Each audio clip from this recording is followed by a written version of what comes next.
Kisah ini menceritakan kecantikan dan kekayaan tak mampu, menghapus kesepian Nyonya Sari, janda muda lumpuh. Kehadiran Pak Sastro, tukang kebun dan ramah, perlahan mengisi kekosongan hatinya. Mereka melakukan hubungan terlarang, di mana perbedaan usia dan kondisi fisik, dan akhirnya kehamilan tak terduga Nyonya Sari. Kalau begitu, mari kita simak ceritanya. Kakek Sastro, seorang pria berusia 67 tahun, menjalani hidup yang sederhana. Wajahnya dipenuhi kerutan, kulitnya yang sudah keriput menunjukkan bahwa dia telah lama mengabdi pada pekerjaan-pekerjaannya yang tak pernah besar, namun penuh dedikasi. Ia tinggal di sebuah desa kecil di pinggiran kota, jauh dari keramaian. Rumahnya kecil, sederhana, dengan halaman yang luas dan dikelilingi oleh pepohonan yang hijau. Kakek Sastro adalah tukang kebun di rumah keluarga yang terbilang kaya. Keluarga yang sudah dia kenal sejak muda. Di rumah besar yang terletak beberapa kilometer dari desa, tinggal seorang janda bernama Ibu Sari, seorang wanita berusia 45 tahun yang menjadi majikan kakek Sastro. Ibu Sari adalah sosok yang pendiam dan tertutup setelah suaminya meninggal 2 tahun lalu. Sejak itu, hidupnya berubah total. Ia harus mengurus rumah besar seorang diri. Dengan kondisi fisik yang semakin lemah, Ibu Sari menderita kelumpuhan sejak kecelakaan mobil yang terjadi setahun yang lalu, membuatnya tak mampu bergerak tanpa bantuan orang lain.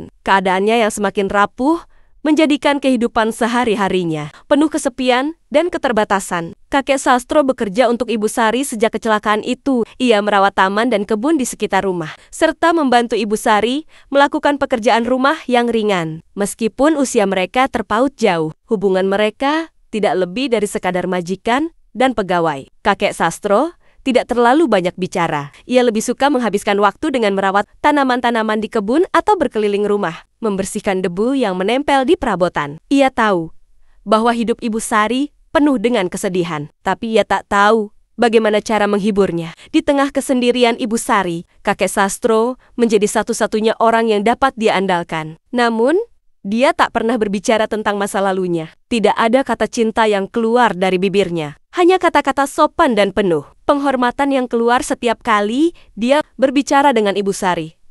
Meskipun demikian, ada sesuatu yang tak terungkap, sesuatu yang tersembunyi dalam perasaan mereka, yang semakin berkembang. Seiring berjalannya waktu, pada suatu pagi yang cerah, Ibu Sari sedang duduk di kursi roda di teras belakang rumah, memandangi kebun yang dirawat oleh kakek Sastro. Ia tersenyum kecil melihat bangga-bungga yang bermekaran di sekelilingnya. Kakek Sastro, yang sedang menyapu halaman, menoleh ke arah majikannya dan memberikan senyuman singkat. Namun, ada keheningan yang tak biasa di antara mereka berdua. Keheningan yang mengisyaratkan bahwa kehidupan mereka akan segera berubah, meski mereka sendiri tidak tahu arah perubahan itu. Di saat itulah, tanpa disadari oleh keduanya, peristiwa yang akan mengubah segalanya mulai menanti. Sebuah kejadian kecil yang tak terduga, namun akan merubah dinamika hubungan antara mereka selamanya. Hari itu, seperti hari-hari lainnya, dimulai dengan rutinitas pagi yang sama. Kakek Sastro bangun lebih awal, seperti biasa, untuk merawat kebun dan menyiapkan segalanya. Ibu Sari, yang terbangun beberapa jam kemudian, menghabiskan pagi harinya dengan duduk di kursi roda di ruang tamu, memandang keluar jendela besar yang menghadap ke kebun yang hijau. Namun, ada sesuatu yang berbeda kali ini. Pagi itu, langit mendung, awan gelap menggantung rendah, seakan menyuarakan ketegangan yang tak terlihat di permukaan. Kakek Sastro tengah memotong beberapa dahan pohon yang terlalu rimbun di bagian belakang rumah ketika terdengar suara keras dari dalam rumah. Ibu Sari, yang berusaha berdiri dengan bantuan tongkat di dekat meja makan, tiba-tiba terjatuh. Tanpa sadar, tubuhnya terguling ke lantai dengan keras, membuat suara benturan yang menggetarkan seluruh rumah. Kakek Sastro segera berlari ke dalam rumah. Jantungnya berdebar kencang. Sesampainya di ruang tamu, dia melihat Ibu Sari terkulai lemah di lantai. Wajahnya pucat dan napasnya terengah-engah. "Bu Sari, Anda tidak apa-apa?" Kakek Sastro bergegas menghampiri. Cemas, ia menurunkan tubuhnya untuk membantu Ibu Sari bangun. Tapi wanita itu tampak begitu lemas. Ia merasakan kelembutan tubuhnya yang rapuh, dan keringat dingin muncul di dahinya. Ibu Sari mengerang pelan.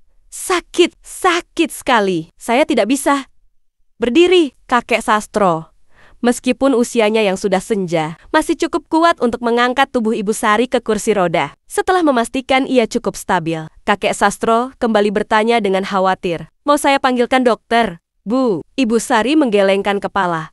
Wajahnya menunjukkan rasa malu dan keputusasaan. Tidak usah. Saya hanya merasa pusing, Sastro. Mungkin terlalu cepat berdiri.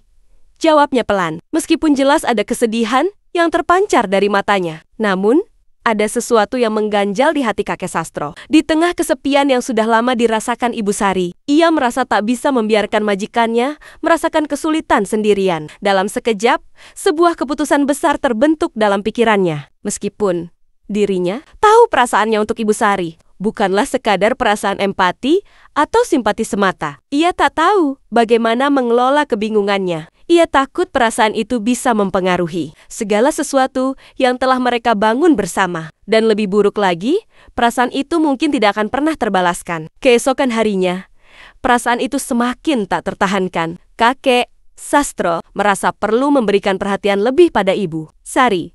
Ia memutuskan untuk mengantarkan makanan langsung ke ruangannya. Tapi saat itu, Ibu Sari sedang duduk di tempat tidur, tampak lebih rapuh daripada biasanya. Dengan tangan gemetar, ia meminta kakek Sastro mendekat dan membantu ia mengganti posisi tubuhnya. Kakek Sastro, tanpa sadar, melangkah lebih dekat, membantu Ibu Sari dengan hati-hati. Tiba-tiba, sekelebat perasaan yang tak terduga muncul di hati mereka berdua, membekukan waktu sejenak. Tanpa disadari, dalam keheningan yang terjalin di antara mereka, kontak fisik yang tidak biasa terjadi. Ibu Sari merasakan kehangatan tangan kakek Sastro yang menyentuh pundaknya. Ada suatu getaran, sesuatu yang menyentuh hati keduanya. Meski tanpa kotek kata yang diucapkan, perasaan canggung itu menjalar dalam hati masing-masing. Tak ada yang bisa mereka lakukan untuk menghindarinya. Kakek Sastro menarik nafas dalam-dalam dan menarik tangannya dengan sedikit tergesa-gesa. Tapi matanya bertemu dengan mata Ibu Sari yang penuh pertanyaan dan perasaan yang tak terungkapkan. Maaf Bu Sari, kakek Sastro tidak tahu harus berkata apa. Kata-kata terasa begitu berat di mulutnya. Ibu Sari menatapnya sejenak, lalu dengan suara yang hampir tidak terdengar, dia berkata, "Tidak Sastro, saya yang harus minta maaf." Keheningan itu menggantung di udara, seperti ada sesuatu yang tak terucapkan, tetapi sudah tak bisa dihindari lagi. Kejadian itu menjadi titik awal sebuah perubahan besar yang tak terduga, yang akan membawa mereka pada situasi yang lebih rumit dan penuh konsekuensi. Namun, untuk saat ini, mereka hanya diam terperangkap dalam perasaan yang mengalir begitu dalam. Tak bisa dijelaskan dengan kata-kata. Sejak insiden di kamar tidur itu, hubungan antara kakek Sastro dan Ibu Sari terasa berbeda. Ada sesuatu yang mengendap di antara mereka. Sesuatu yang tak diucapkan tetapi tak bisa diabaikan. Kakek Sastro mencoba mengalihkan pikirannya dengan bekerja lebih keras di kebun. Berharap keringat dan lelah bisa menghapus perasaan aneh yang terus mengganggunya. Tapi setiap kali ia kembali ke rumah besar itu, melihat Ibu Sari yang duduk di kursi rodanya dengan tatapan kosong, hatinya kembali bergetar. Di sisi lain, Ibu Sari pun tak bisa mengabaikan perubahan yang terjadi dalam dirinya. Sejak kejatuhan itu, ia semakin menyadari betapa kesepiannya hidup yang ia jalani. Dulu, ia selalu merasa cukup dengan kebanggaan sebagai seorang wanita mandiri, meskipun harus menghadapi kelumpuhan. Namun, setelah kejadian itu sentuhan hangat kakek Sastro, perhatiannya yang tanpa pamrih, dan cara dia memandangnya seolah dirinya tetap seorang wanita, seutuhnya membangkitkan perasaan yang telah lama ia lupakan. Malam itu, hujan turun dengan deras, petir sesekali menyambar, membuat bayangan-bayangan di dinding rumah besar itu bergerak seiring cahaya kilat. Ibu Sari tidak bisa tidur, kepalanya dipenuhi oleh kegelisahan yang tak berkesudahan. Akhirnya, dengan keberanian yang entah datang dari mana, ia memanggil kakek Sastro, yang saat itu tengah bersiap tidur di paviliun belakang rumah. "Sastro, bisa kamu kesini sebentar?" Suara Ibu Sari terdengar lirih dari pintu kamar yang terbuka sedikit. Kakek Sastro yang awalnya ragu, akhirnya melangkah masuk. Ia mendapati Ibu Sari duduk di tepi ranjang. Terlihat lebih lemah dari biasanya. Wajahnya tampak pucat, entah karena cahaya lampu yang redup atau perasaan yang sedang ia pendam. "Kamu kenapa, Bu? Apa ada yang sakit?" tanya kakek Sastro mendekat dengan hati-hati. Ibu Sari tidak langsung menjawab. Ia menghela napas panjang sebelum akhirnya menatap lelaki tua di hadapannya. "Sastro, aku lelah, bukan hanya secara fisik, tapi juga di dalam sini," ujarnya, sembari menekan dadanya pelan. Kakek Sastro terdiam. Ia bisa merasakan ketulusan dan kepedihan dalam suara wanita itu. Aku sudah terlalu lama sendiri, terlalu lama menyangkal bahwa aku butuh seseorang. Lanjut Ibu Sari. Dan kamu, Sastro, kamu selalu ada. Kamu yang mengurusku, menjaga rumah ini, memastikan aku tidak kekurangan apapun. Tapi, bukan hanya itu, aku merasa aman bersamamu. Kakek Sastro menelan ludah. Ia tidak menyangka akan mendengar kata-kata seperti itu dari majikannya. Bu Sari, saya ini hanya seorang tukang kebun. Saya tidak pantas untuk... Jangan berkata begitu, potong Ibu Sari. Aku tidak peduli siapa kamu. Aku hanya ingin merasakan bahwa aku masih hidup. Bahwa aku masih bisa dicintai. Keheningan menggantung di antara mereka. Hanya suara hujan yang terdengar dari luar. Dalam satu momen yang terasa begitu lambat, Ibu Sari mengangkat tangannya, menyentuh lengan kakek Sastro dengan lembut. Kakek Sastro merasakan sentuhan itu mengalir seperti listrik di tubuhnya. Dia tahu ini salah. Dia tahu dunia akan menghakimi mereka jika mengetahui apa yang terjadi. Tapi di saat itu, dalam rumah yang sepi dan dingin, mereka bukanlah seorang majikan dan tukang kebun. Mereka hanya dua manusia yang merindukan kehangatan, yang telah terlalu lama hidup dalam kesunyian. Malam itu, batasan yang selama ini mereka jaga runtuh. Tidak ada lagi jarak di antara mereka. Tidak ada lagi sebutan majikan dan pelayan. Hanya ada dua jiwa yang menemukan kenyamanan dalam pelukan satu sama lain. Meskipun mereka tahu, keputusan ini akan membawa konsekuensi besar yang tidak bisa mereka hindari. Pagi setelah malam itu terasa berbeda. Kakek Sastro bangun lebih awal seperti biasa. Tetapi kali ini, ada sesuatu yang mengganjal di hatinya. Ia duduk di tepi ranjang di pavilion belakang rumah, memandangi kedua tangannya yang gemetar. Apa yang telah ia lakukan? Apakah ia telah melangkahi batas yang seharusnya tidak ia lewati? Di dalam rumah utama, Ibu Sari masih terbaring di tempat tidurnya. Matanya menatap lenggit-lenggit kamar dengan perasaan campur aduk. Ia tidak menyesali apa yang telah terjadi. Tetapi ia juga tidak bisa mengabaikan kenyataan bahwa ia dan kakek Sastro telah memasuki jalan yang tidak bisa mereka kembalikan seperti semula. Hari itu mereka bertemu di dapur. Seperti biasa, Ibu Sari duduk di kursi rodanya, sementara kakek Sastro menuangkan teh ke dalam cangkirnya. Tidak ada kata-kata yang terucap di antara mereka. Hanya suara gemericik air dan dentingan sendok yang mengisi ruangan. Sastro, akhirnya Ibu Sari membuka suara. Kakek Sastro berhenti sejenak, kemudian menoleh. Iya Bu, apa yang kita lakukan? Suara Ibu Sari nyaris berbisik, penuh keraguan. Kakek Sastro menarik napas dalam-dalam. Saya juga tidak tahu, Bu.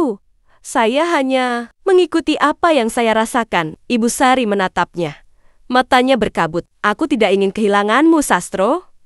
Tapi, bagaimana jika orang lain tahu? Bagaimana jika mereka menganggap ini salah? Kakek Sastro mengangguk pelan. Ia paham kekhawatiran itu. Sebagai seorang janda dari keluarga terpandang, Ibu Sari masih memiliki reputasi yang harus dijaga, meskipun ia kini hidup menyendiri. Sedangkan dirinya, ia hanyalah seorang tukang kebun tua yang tidak punya apa-apa selain dedikasi pada pekerjaannya. Kalau Ibu mau, saya bisa pergi, kata kakek Sastro lirih. Saya tidak ingin membawa masalah dalam hidup Ibu. Jangan. Ibu Sari buru-buru menggenggam tangan kakek Sastro. Matanya penuh ketakutan. Aku tidak ingin kau pergi, Sastro. Aku butuh kau di sini. Dan di saat itulah, kakek Sastro melihat sesuatu yang belum pernah ia lihat sebelumnya dalam diri. Ibu Sari ketakutan yang begitu dalam akan kesendirian. Hatinya mencelos. Ia tahu bahwa ia telah menjadi satu-satunya tempat bergantung bagi wanita ini. Namun, sebelum mereka sempat membahasnya lebih jauh, sebuah ketukan keras terdengar dari pintu depan. Bu Sari? Bu Sari, ini saya, Ratih. Suara Ratih, adik ipar Ibu Sari, menggema di seluruh rumah. Wajah Ibu Sari seketika pucat. Ratih jarang datang, kecuali ada sesuatu yang penting. Astaga, kenapa dia datang pagi-pagi begini? Bisik Ibu Sari panik. Sastro, kau harus tetap di luar. Jangan tunjukkan wajah gelisah. Kakek Sastro mengangguk dan buru-buru beranjak ke kebun, berpura-pura menyiram tanaman seperti biasa. Saat pintu dibuka, Ratih masuk dengan langkah cepat. Wajahnya penuh selidik saat melihat keadaan rumah. Kenapa kau terlihat lelah, Mbak? Kau baik-baik saja? Tanyanya sambil melirik ke dalam ruangan. Ibu Sari berusaha tersenyum. Aku baik-baik saja, Ratih. Hanya sedikit kurang tidur. Ratih tidak langsung percaya. Ia berjalan mengelilingi rumah. Matanya mengamati dengan tajam. Saat ia melewati dapur, ia melihat ada 2 cangkir teh di atas meja. Alisnya mengernyit. Ada tamu? Tanyanya curiga. Ibu Sari, tercekat. Itu untuk Sastro. Dia suka minum teh pagi-pagi sebelum mulai bekerja. Ratih menoleh ke arah kebun. Tempat kakek Sastro tampak menyiram tanaman dengan tenang. Gumamnya. Meskipun tidak ada yang mencurigakan secara langsung, Ratih merasakan ada sesuatu yang berbeda di rumah ini. Sesuatu yang tidak bisa ia jelaskan. Sudahlah, aku sebenarnya datang untuk membicarakan sesuatu yang penting, kata Ratih akhirnya. Kembali duduk di ruang tamu. Aku ingin kau mempertimbangkan untuk pindah ke rumahku di kota. Kau tidak bisa terus tinggal sendiri di sini, Mbak. Ibu Sari membatu. Ia tidak menyangka Ratih akan mengajukan hal ini. Tinggal di rumahmu? Ulangnya dengan suara lirih. Iya, aku dan suamiku bisa merawatmu. Kau tidak perlu repot-repot lagi. Kau tahu kan? Rumah sebesar ini hanya akan membuatmu semakin kesepian. Ibu Sari menundukkan kepala. Ia tahu maksud Ratih baik, tetapi ia tidak bisa membayangkan meninggalkan rumah ini. Meninggalkan kakek Sastro. Aku akan memikirkannya. Ratih, jawabnya akhirnya, meskipun hatinya sudah tahu jawabannya. Di luar rumah, kakek Sastro menggenggam selang air dengan erat. Ia mendengar pembicaraan itu. Jantungnya berdetak kencang. Jika Ibu Sari benar-benar pergi, apa yang akan terjadi pada mereka? Ia tidak tahu. Tapi satu hal yang pasti, kehidupan mereka tidak akan pernah sama lagi. Sejak kedatangan Ratih, rumah besar itu terasa semakin mencekam bagi kakek Sastro. Ada ketakutan yang mengendap dalam pikirannya, takut kehilangan Ibu Sari. Takut jika rahasia mereka terbongkar. Ia melihat kegelisahan yang sama di mata Ibu Sari. Setiap kali mereka bertemu di dapur atau di taman, Ratih terus mendesak agar Ibu Sari pindah ke rumahnya di kota. Setiap 2 atau 3 hari sekali, ia datang membawa alasan baru. Mulai dari kesehatan Ibu Sari yang perlu lebih diperhatikan, hingga alasan bahwa tinggal di rumah besar seperti ini hanya akan semakin menambah kesedihan. Sudahlah, Mbak. Kau sudah terlalu lama sendirian, ujar Ratih pada suatu sore saat mereka duduk di ruang tamu. Apa yang kau pertahankan di sini? Rumah ini hanya membawa kenangan lama. Kau butuh keluarga. Ibu Sari menggenggam ujung selimut di atas pahanya. Aku masih berpikir, Ratih.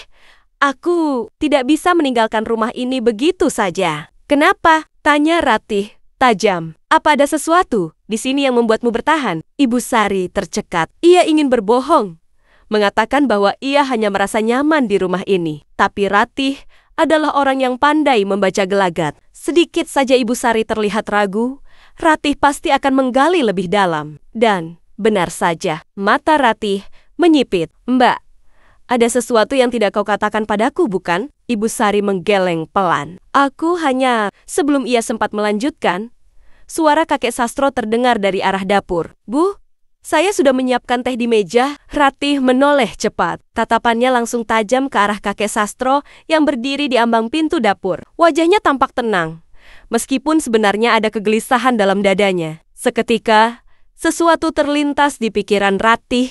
Ia memandang. Kakek Sastro lalu kembali ke Ibu Sari. Kemudian matanya bergerak meneliti ekspresi mereka berdua. Dan saat itulah, ia melihatnya sekelebat ketegangan yang aneh di antara mereka. Ratih menyandarkan tubuhnya ke sofa, lalu menyilangkan tangan di dada. Mbak, jangan bilang kalau alasan kau tetap ingin tinggal di sini adalah karena Sastro. Ibu Sari membatu. Kakek Sastro merasakan keringat dingin mengalir di tengkuknya. Ratih menghela napas panjang. Astaga, jangan bilang kalau ia tidak menyelesaikan kalimatnya. Tetapi, ekspresi wajahnya sudah cukup menunjukkan bahwa ia mulai mengerti sesuatu yang selama ini tidak terpikirkan olehnya.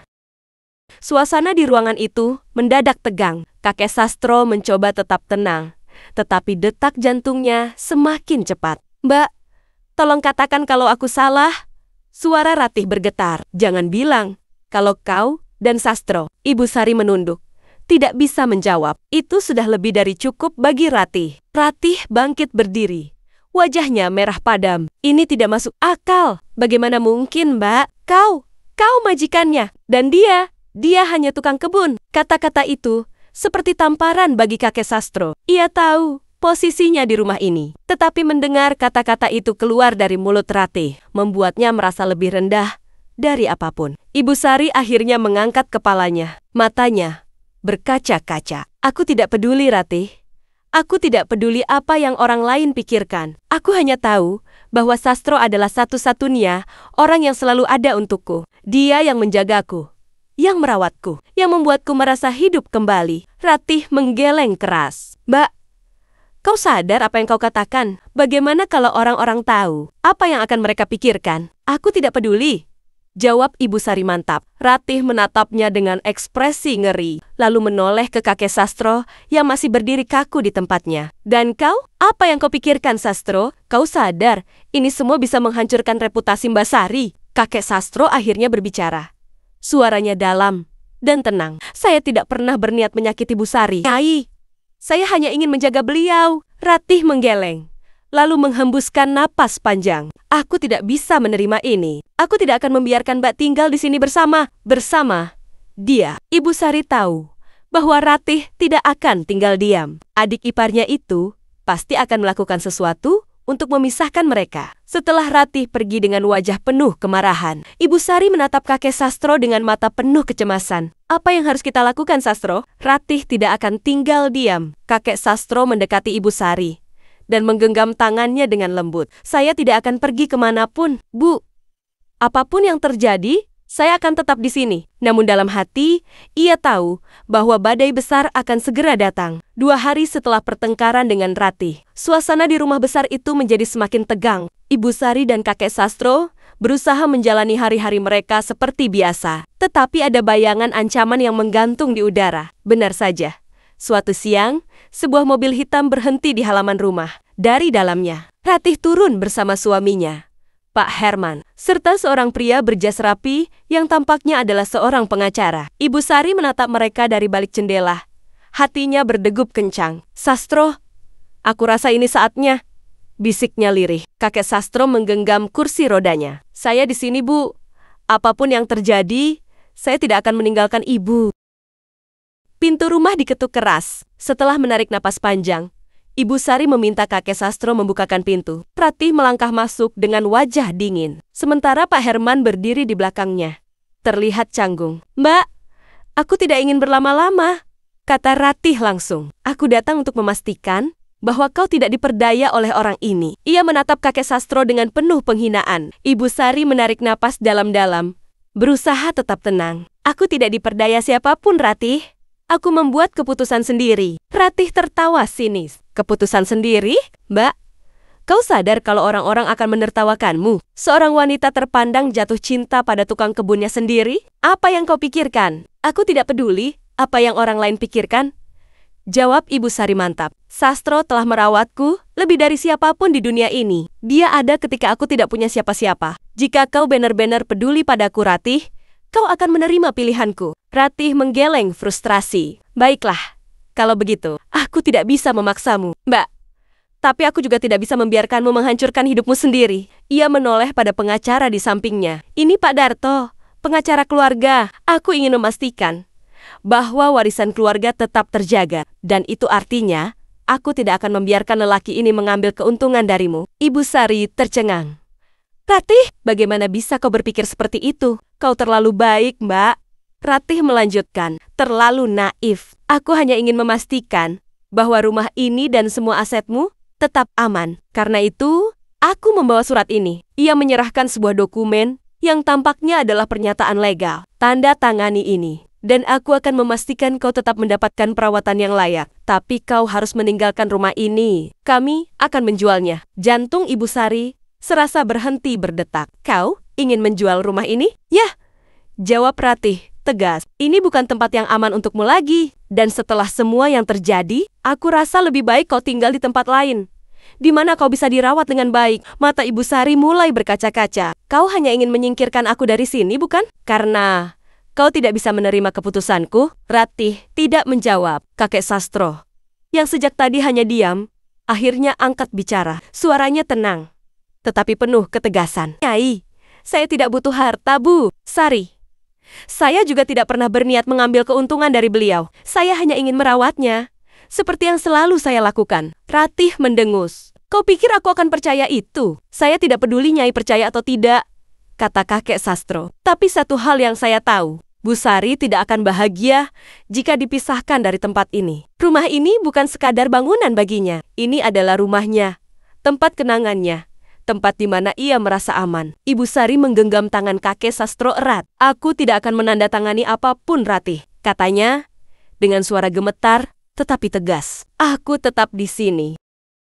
Ratih menatapnya dengan mata berkilat marah. Tetapi ia tahu tidak ada lagi yang bisa ia lakukan. "Baiklah," katanya dingin. "Kalau itu maumu, tapi jangan harap aku akan membantu jika sesuatu terjadi padamu." Ratih berbalik dan keluar dari rumah, diikuti suaminya dan pengacara mereka. Saat mobil mereka meninggalkan halaman, Ibu Sari akhirnya menghela napas berat. Ia merasa lega, tetapi juga sedih. Ia telah kehilangan satu-satunya keluarga yang tersisa. Tetapi ia tidak menyesali keputusannya. Kakek Sastro menatapnya dengan lembut. "Ibu yakin dengan keputusan ini?" Ibu Sari menoleh padanya, tersenyum tipis. "Ya, Sastro, karena aku tahu aku tidak sendirian." Kakek Sastro mengangguk, menggenggam tangannya erat. Apapun yang terjadi, mereka akan menghadapi semuanya bersama. Beberapa bulan setelah kepergian Ratih, suasana di rumah besar itu terasa lebih tenang. Ibu Sari menjalani hari-harinya dengan damai. Meskipun kehamilannya semakin terlihat, keputusan untuk tetap tinggal bersama kakek Sastro telah mengubah hidupnya secara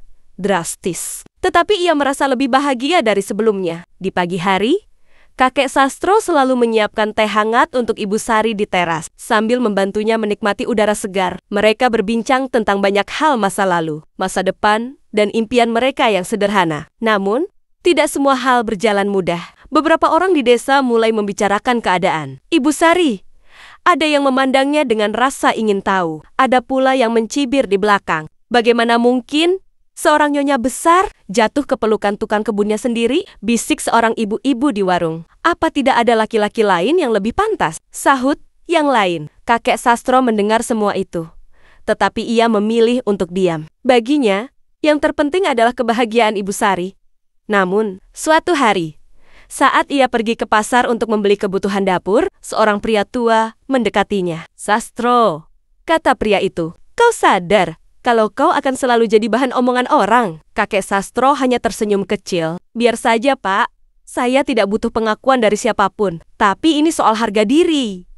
Pria itu menegaskan, "Orang-orang menganggapmu mengambil keuntungan dari majikanmu sendiri." Kakek Sastro menghela napas panjang. "Saya tidak bisa mengubah pikiran mereka. Yang saya tahu, saya mencintai Ibu Sari, dan saya akan menjaganya sampai akhir hidup saya." Jawaban itu membuat pria tua itu terdiam. Setelah beberapa saat, ia mengangguk pelan. "Kalau begitu, jangan biarkan siapapun meragukan ketulusanmu, Sastro." Malam itu, saat kakek Sastro duduk di samping ranjang Ibu Sari, wanita itu menatapnya dengan lembut. "Kau terlihat gelisah," katanya pelan. Kakek Sastro tersenyum, menggenggam tangannya. "Orang-orang mulai membicarakan kita, Bu." Ibu Sari tersenyum tipis. "Biarkan saja. Kita tidak hidup untuk mereka, Sastro. Yang penting, kita tahu apa yang kita rasakan." Ia meremas tangan kakek Sastro dengan hangat. "Aku sudah kehilangan banyak hal dalam hidupku, Sastro. Aku kehilangan suamiku. Aku kehilangan keluargaku. Tapi aku tidak ingin kehilanganmu." Kakek Sastro menundukkan kepalanya. Suaranya bergetar. "Saya tidak akan kemana-mana, Bu." Dan pada malam itu, mereka merasa bahwa tidak ada lagi yang perlu mereka takutkan. Waktu berlalu. Ketika akhirnya bayi mereka lahir, seorang perempuan mungil dengan mata cerah seperti ibunya. Hidup mereka terasa semakin lengkap. Ibu Sari memberi nama putrinya Sekar. Ia adalah bukti cinta mereka. Bukti bahwa kebahagiaan tidak selalu harus mengikuti aturan yang dibuat oleh orang lain. Kakek Sastro, yang dulu hanya seorang tukang kebun biasa, kini menjadi seorang ayah. Ia mungkin bukan pria kaya atau terpandang, tetapi ia memiliki sesuatu yang lebih berharga. Tanpa disadari, orang-orang desa mulai menerima mereka. Lama-kelamaan, omongan miring pun mereda. Karena pada akhirnya, yang lebih penting bukanlah bagaimana cinta itu dimulai, tetapi bagaimana ia bertahan. Dan di rumah besar itu, di bawah rindangnya pepohonan, yang dulu hanya menjadi saksi bisu kesedihan, kini terdengar suara tawa bahagia.